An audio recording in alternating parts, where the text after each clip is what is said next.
लोगोफोर दिनै बे भिडिअखौ आं नोंथांमोननो मोनसे भिडिअ होनो नागिरदों। आं मानो लाना फैदों नोंथांमोनजों डिटेलै रायलायनो होननानै फैदों। भिडिअखौ नुनाय लोगो लोगो आं बिराद दुखु मोनदों गोसोआवहाय, मानोना आंनि गोरबोआव नांदों। जाय दिनै फोरोंगुरुआ गावनि देहा सोलेर बावसोमनानै गावनि जेनोखि देहा सोलेरखौ बावसोमनानैब्लाबो दिनै 34 इयार्स दिनै सासे फोरोंगिरि हिसाबै गामियावनो थानानै गामियाव दिनै फोरोंबोबाय। नाथाय 34 इयार्सनि गेजेरावबो दिनै स्कुला बेना प्रभिन्सियेलाइज जायाखिसै। सरकारनिफ्राय थाइसेबो फैसा मोनजानाय बेबायदि अबस्थायाव बिथाङा थानो हायाखिसै। दिनै गभर्नमेन्ट जायालासिनो दिनै बिदाय जानांबाय एबा रिटायार्ड जाबाय। जोबोद दुखुनांथाव बाथ्रा, आरो बेनिफ्राय आरो दुखुनांथाव जेबो थानाय नङा। स' आं दिनै नोंथांमोननि गेजेराव भिडिअ ससे होग्रोनोसै, बेनि उनाव आं डिटेलै नोंथांमोनजों रायलायगोन। जुदि नोंथांमोना आंनि मा फोरमायनायदों बेखौ जुदि मिथिनो लुबैदोंबा भिडिअखौ जोबजासिम नायनो हागोन। फैदो अब्ला भिडिअखौ खिन्थागोनसै।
स' लोगोफोर, आङो भिडिअखौनो होबाय नोंसोरनो।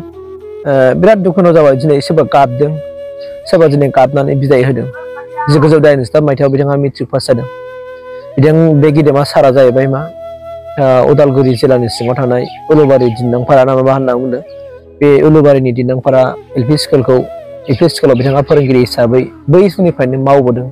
नाथाय दिनै सिगां समफ्रावबो गभर्नमेन्टफ्रा, आसाम गभर्नमेन्टनिफ्राय जेनोखि हानि फोरमानलाइ बिदोंमोन स्कुल प्रभिन्सियेलाइज खालामनायावहाय, बावहाय हानि माखासे फोरमान बिलाइ होदोंबाबो बिथांमोननि हाखौ माने हाया जायाखै एबा फोरमान बिलाइफ्रा जायाखै होननानै रिजेक्ट खालामनाय मानाय गोबां खारि नोंथांमोना खोनाबाय। दा नोंथांमोना सिगां बेखौ सानदो, बे फोरोंगिरि सारनि दिनै फोरोंनायजों गोबां फरायसाफ्रा दिनै जोंनि हारिनि साफा साफा सुबुं सम्पद जाहैनो हाबाय। दिनै बिथाङा गुबुनखौ दिनै माने गावनि देहा सोलेर जिउ बावसोमनानै गावनि न'खरखौ सानालासेनो दिनै खस्थ' खालामनानै दिनै राननानैब्लाबो मालाबा ओंखाम गोजां जानानै, मालाबा ओंखाम सोमजानानै, मालाबा संख्रिजों ओंखामजों संजानानै दिनै गोबां खस्थ'नि गेजेरजों दिनै गुबुनखौ मानसि खालामबाय, फेदेरबाय, फोलावबाय। सोरबा साख्रि मोनबाय, हयथ' जानो हागौ बे फोरोंगुरु सारनि फोरोंनायजों। सोरबा प्रफेसार जाबाय, सोरबा आर्मि मोनबाय, सोरबा गुबुन गुबुन डिपार्टमेन्टआव दिनै जब मोनबाय, सोरबा बिजनेस मावनानै जाबाय, सोरबा दिनै गामियाव माने आबाद मावनानै जाबाय। दिनै बे फोरोंगुरु सारनि फोरोंनायजों सोरबा सिक्का गैयिफ्रा दिनै सिक्का गोरों जानानै, मेगन गुनु नङैफ्रा मेगन गुनु जानानै दिनै गुबुन गुबुन ओनसोलफ्राव थानानै दिनै गावनि न'खर संसारखौ फेदेरना लाबाय। नाथाय दिनै जाय फोरोंगुरु सारा गुदिनिफ्राय मेगन नुहैयैखौ नुहोबाय, हांखो लिरनो रोङैखौ दिनै आखर फिदिं फिदिं दिनै फोरोंनानै हांखो लिरहोनो हानायसिम खालामबाय। बेनि गेजेराव दिनै बिथां गेदेमायासो दिनै ओरैबायदि खस्थ'नि गेजेरजों जिउ खुंनांबाय, जायखौ दिनै जोङो गोसोआव दंसै। बिथाङा दिनै माने इसिबां खस्थ'नि गेजेरजों रिटायार जाजासिमावबो गावनि जिउखौ बावसोमनानै दिनै फोरोंनायाबो दिनै गभर्नमेन्ट जाया। स' बिनिफ्राय दुखुनांथावसिम आरो सोरनि संसार थानो हाबावगोन? ना रां रुफा खामायनो हाखो, ना मा खालामनो हाखो? बिराद खस्थ' आरो। स' बुंनानै फोजोबनो हानाय नङा आरो।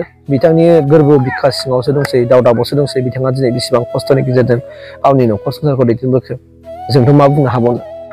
दा बेनिखायनो आं खावलायगोन, बेफोरबायदि बे फोरोंगिरि, गेदेमा फोरोंगिरि सारखौ आं सेलेक्ट खालामगोन। आरो बेफोरबायदि फोरोंगिरि बायदि गोबां फोरोंगिरि सारमोन दङ। गोबां एलपि स्कुल, गोबां एमइ स्कुल, गोबां हाइ स्कुलफ्रा दिनै प्रभिन्सियेलाइज जायाखै। बिथांमोननि बैसोआबो दिनै रिटायारमेन्ट जानायनि लामायाव थांजोब्बाय। नाथाय दिनैसिमबो स्कुला प्रभिन्सियेलाइज जानायनि लामायाव गैया। दा थांनाय समाव जेनोखि जोंनि गेजेरावहाय जेनेबा 2003 मायथाइयाव बिटिसि सुक्ति जादोंमोन बिटिसि सुक्तिनि गेजेरजों माखासे स्कुलफ्राव जेनेबा प्रभिन्सियेलाइज जाबाय माखासे जायाखिसै गोबां थालांबावबाय बिराद दुखुनांथाव बाथ्रा आरो नै दिनै 17 बोसोरनि उनाव दिनै थांनाय 2020 मायथाइनि 27 जानुवारि खालि एबा दिनैनि दिनाव जे बिटिआर सुक्ति जाबावबाय दा बेनि गेजेरजों माखासे स्कुलखौ प्रभिन्सियेलाइज खालामनाय आं नुबाय नाथाय गोबां आरो बेफोरबायदि स्कुल माने कलेज बा high school LP school ME school दिनै प्रभिन्सियेलाइज खालामनांगौ दंबावो नाथाय दिनैसिमबो खालामनो हादियाखै दिनै इभेन आं जाय हाई स्कुलाव फरायनानै फैदों दिनै आंसो दिनै साख्रि मोनगुलायबाय नाथाय दिनै जाय फोरोंगुरुफोरा फोरोंनानै आंखौ दिनै बिसिम सौफैनो हादों बिथांमोना दिनैसिमबो बुहुद मेगनाव मोदै खुगायाव खदै लानानै साख्रि जागोन साननानै दिनै गोबां माने फरायसाफोरखौ दिनै मेगन गुनु खालामबाय नाथाय बिथां सारमोननि स्कुला दिनैसिमबो प्रभिन्सियेलाइज जायाखिसै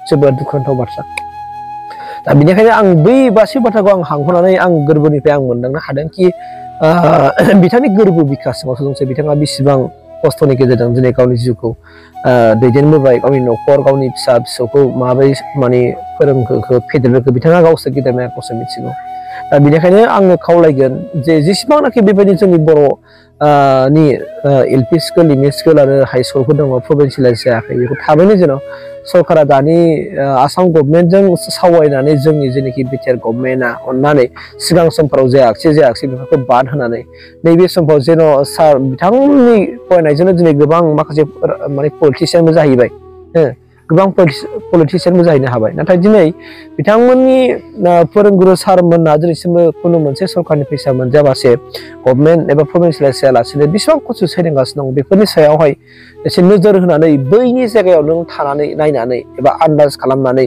जों थाबैनो बै स्कुल आरो कलेजफोरखौ एबा एलपिनिफ्राय लानानै आप टु हाई स्कुल बा कलेज लेभेलसिम जायफोर प्रभिन्सियेलाइज खालामनांगौ दङ अननानै थाबैनो खालामनानै बिथांमोननि फारसे मोजां बिथांमोननि न'खराव गोजोन मोनसे लाबोनानै होफैयो बेखौ आंनि गोरबोनिफ्राय खावलायबाय मानोना बिथांमोनासो दिनै मिथिगोन दिनै बे जायगायाव जुदि जों थानानै नायनायमोनबा जों मिथिगौमोन बा जाय दिनै गभर्नमेन्टखौ दैदेनदों बा बिथांमोना सालायगासिनो दं बिथांमोना मिथिगोन बे जायगायाव थानानै नायोमोनब्ला बिनि पस्टआव थानानै जुदि बिथांमोना मावनानै दिन्थिनायमोनब्ला बिथांमोनाबो मिथिगौमोन बेसेबां सहायनांदों बिथांमोना दिनै बिसिजों फिसाजों थाखा फैसा गैजाया मालाबा ओंखाम सोमजानानै मालाबा संख्रिजों ओंखामजों जानानै दिनै गथ'फोरखौ सिक्षा होनो थाखाय थांनांदों माने सरकारनि गरसे थाखा मोनाब्लाबो स' बेफोरनि फारसे नोजोर बोनानै ओंखायनो आं गोरबोनिफ्राय खावलायगोन दानि आसाम गभर्नमेन्टजों लोगोसे जोंनि बिटिआर गभर्नमेन्टआ अननानै थाबैनो जे बेसेबांनाखि एलपि एमइ आरो हाई स्कुल कलेज प्रभिन्सियेलाइज खालामनांगौ दं इमिडियेट इनभेस्टिगेसननि गेजेरजों एबा सारिजारिनि गेजेरजों थाबैनो जेनेबा खालामनानै होजोबो